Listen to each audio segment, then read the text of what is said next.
हर हर महादेव। देवों के देव महादेव के चरण में प्रणाम करता हूँ। माँ गौरी मैया के चरण में प्रणाम करता हूँ। माँ सरस्वती माँ के चरण में प्रणाम करता हूँ। गणेश भगवान के चरण में प्रणाम करता हूँ। गुरु भाई गुरु बहन के चरण में प्रणाम करता हूँ। एक गांव में सोहन और राधा नाम के दो ही व्यक्ति अपने चाचा के और चाची के साथ रहता था। दोनों बहुत ही उन दोनों के जो पिता थे वह स्वर्गवास हो गए थे। माता पिता दोनों बेचारी चाचा चाची के साथ रहते थे। एक दिन के बात हुआ कि सोहन खेलने के लिए निकल गया था। उधर से जब आया तो उसको चाची ने बोली, कहाँ गया था सोहन? कम से कम इतना सियाना हो गया है तो जाके अपने चाचा के साथ हाथ तो बटाओ काम करने के लिए।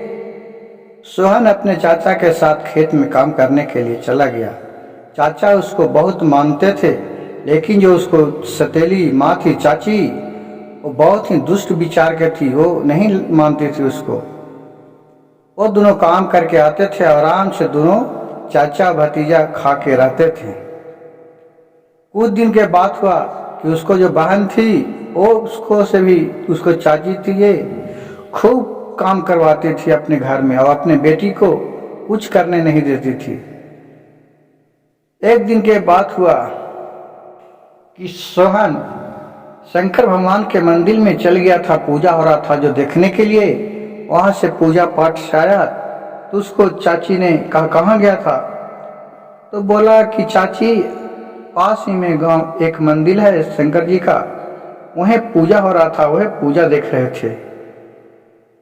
चाची बोली कि क्या था जरूरत मंदिर जाने के लिए, तुम अपने चाचा के साथ चले जाते खेत पर काम करने के लिए। तो सोहन बोला कि चाची जो कुछ खाने के लिए है तो दे दीजिए, मैं जाते हैं। तो बोले कि खाने के लिए नहीं है, सब खत्म हो गया है, जाओ। बेचारा सोहन भूखले ही चला गया खेत पर काम करने के लिए। वहाँ दिन भर काम किया।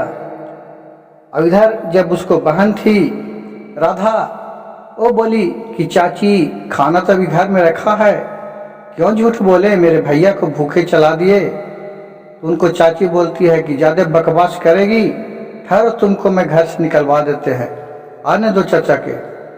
उधर से शाम हुआ तो सोहन और उसका चाचा दोनों आए खेत पर से काम करके। उसको चाची थी ये चुगली लगाई अपने पति से, उल्टा सीधा खूब बोली, और दोनों के कही कि चाहिए घर में ये दोनों रहेगा, चाहिए हम रहेंगे। और पूरा क्रिया कसम दे दिया। उसको चाचा बेचारा क्या करे, अब तो अपने पत्नी के बात मान ही पड़ेगा। वो बात सुन के अपना उस दोनों को घर से निकाल दिया। दोनों क्या करे, कभी तो गेल था ना। वहां से चलते चलते एक मंदिर मिला, शंकर भगवान का मंदिर था। वही मंदिर में रात में सो रहा दोनों भूखे प्यासे। सुबह जब मंदिर के पुजारी आया तो देखा कि दोनों सुता हुआ है, तो उठाया दोनों के, कहा कि क्या बच्चा यहाँ कहाँ से आ रहा है तुम लोग? तो ये सारी कहानी कह के दोनों सुना दिया। कहा कि मेरे चाची थी ये घर से निकाल दिया, अब मैं तो कन्हू के नहीं रहा, मेरा पिताजी अब माँ दोनों स्वर्गवास हो गए हैं, मर चुके हैं। अब मैं जाऊँ तो कहाँ जाऊँ, कम से कम यहीं रहने दीजिए हम लोग के। अपना जो भी कुछ काम करके टूटा फूटा खा लूँगा और यहाँ सो रहूँगा।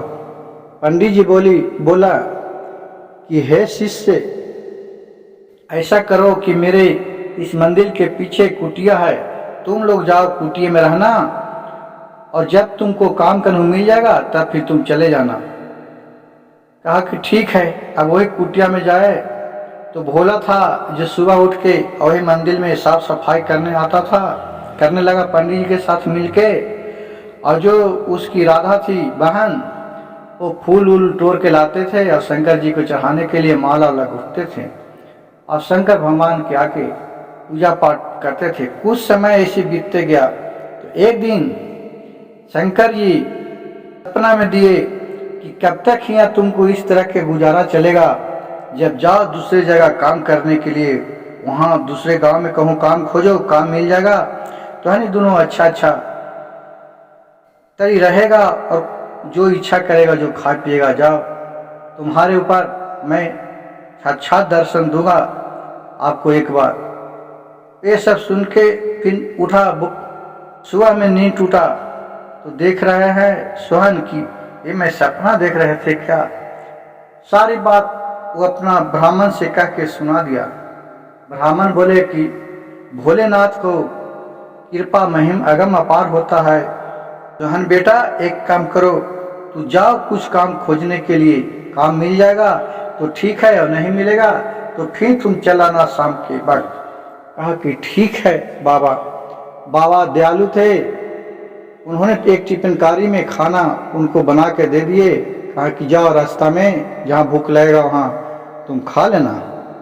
राधा और सोहन दोनों रास्ते में बात करते जा रहे थे कि अब कहाँ हम लोग के काम मिलेगा भैया। तो कहा कि सोहन कहा अपनी राधा बहन से कि बहन तुमको एक बात याद है कि हम लोग के जब सोते थे तो माँ क्या कहती थी कि जब कहूँ भी सब रास्ता बंद होता है तो भोलेनाथ के ध्यान लगाना चाहिए, वही सबको रास्ता दिखाते हैं। भोलेनाथ ही किसी न किसी तरह हम लोग के रास्ता दिखाएंगे। कुछ दूर गेला, दोपहर का समय हो गया था। एक पेड़ के नीचे दोनों बैठ के सोचा कि चलो दोनों कोई खाना खा लेते हैं। वहाँ एक बूढ़ा आता है, कहता है बाबू मैं बहुत ही भूखा हूँ, कुछ खाने के लिए दे दो। उसी में से निकाल के थोड़ा खाना बाबा को भी दे देता है।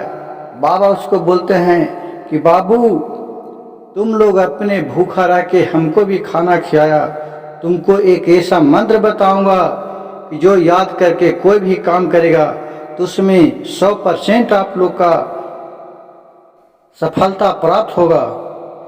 तो सोहन कहा कि बाबा ये मंत्र आपको कहाँ से आया। सोहन कहा कि बाबा ये मंत्र आपको कैसा याद है। कहे कि तुम ओम नमः शिवाय के जाप करना, जो भी काम में तुम जाएगा वह सफल हो जाएगा और यहाँ से तुम उत्तर दिशा की ओर जाना। कहे कि प्रभु ये आपको कैसे मालूम है।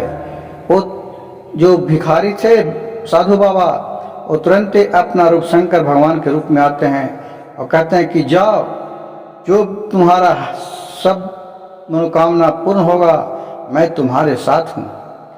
वहाँ से फिर भाई और बहन आगे के लिए निकल जाता है। आगे एक बाजार मिलता है, वहाँ एक कपड़ा दुकान में दोनों काम करने लगते हैं। 1 महीना काम करते हैं, उसके बाद फिर उससे बहुत हिल मिल जाता है सेठ से।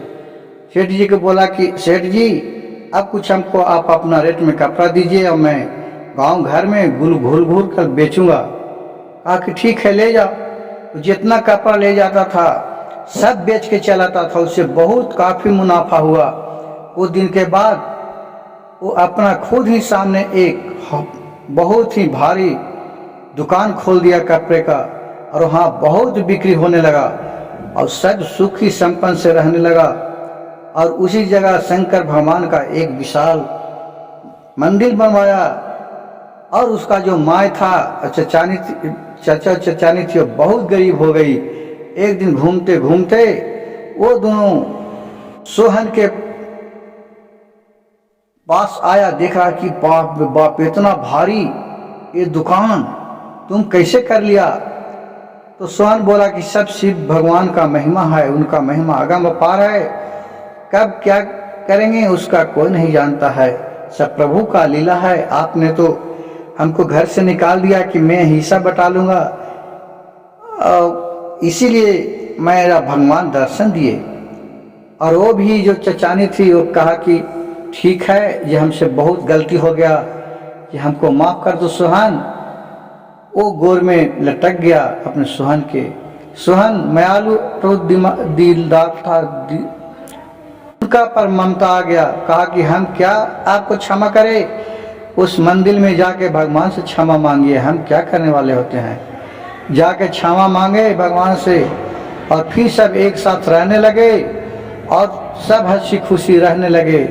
शिव गुरु के महिमा, जो भोलेनाथ चाहते हैं वही होते हैं, जो इस पर विश्वास करते हैं उनका प्रभु भी एक समय अच्छा समय दिखाते हैं।